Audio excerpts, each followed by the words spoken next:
Hello, I'm Fernanda Albano. I'm the Education Trade Commissioner based out of São Paulo, Brazil. And today I'm going to be speaking about the education sector in São Paulo. So São Paulo is located in the southeast of Brazil. It has a population of 44 million people and is by far the largest economy in Brazil.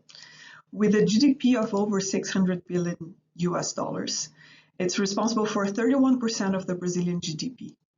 It is also the third largest economy in Latin America and 21st largest economy in the world, ahead of countries such as Poland, Argentina, and Singapore.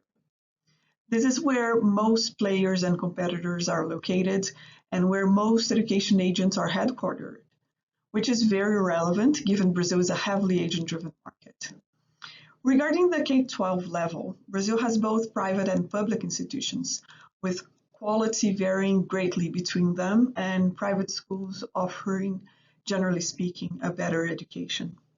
There are also 14 IB schools in São Paulo, in addition to dozens of bilingual schools, most of which English-Portuguese.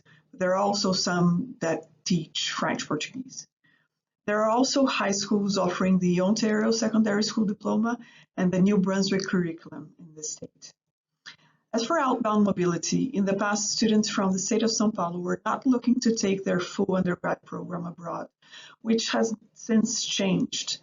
We are seeing more and more high school students looking to further their education abroad, and Canada has been increasingly gaining their interest. As a result, many local high schools have been doing their own education fairs focused on post-secondary studies and are keen to welcoming Canadian universities in their campus. We have also been raising their awareness about the college level education in Canada and how it may also be an interesting choice for students straight out of high school. And the reason for that is because in Brazil, the more mature students are those that are typically looking more to colleges for a post-secondary program abroad, rather than high school students who usually prefer to go to a university. For those higher education institutions wishing to diversify, recruiting from São Paulo, be it by partnering with education agents, participating in recruitment events, or engaging with high school counselors, might be an excellent choice. As for recruitment events, several third-party companies such as FPP and BMI organize their own student fairs twice a year in São Paulo, typically in March, April, and September, October.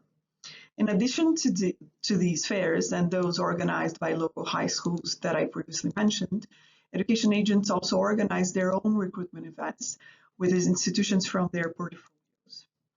São Paulo also houses a fourth of all higher education institutions in Brazil, including some of the best universities in Latin America.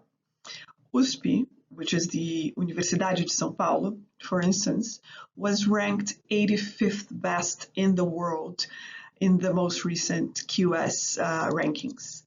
Unicamp, the Universidade de Campinas, and Unesp, Universidade Estadual Paulista, also show among the 420 best universities in the same ranking.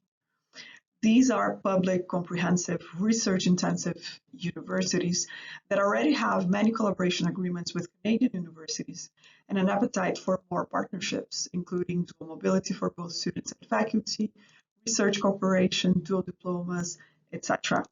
There are also private universities in São Paulo, some of which are very research-intensive and also looking for partnerships with Canadian institutions.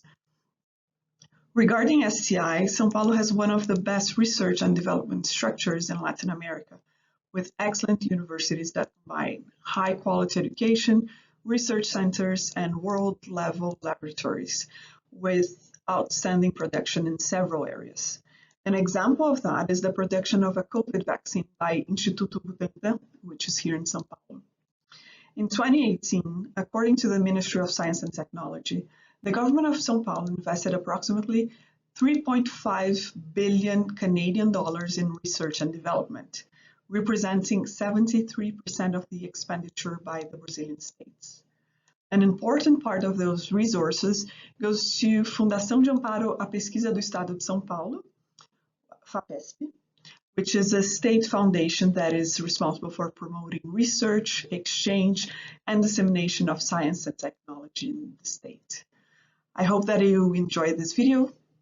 Thank you.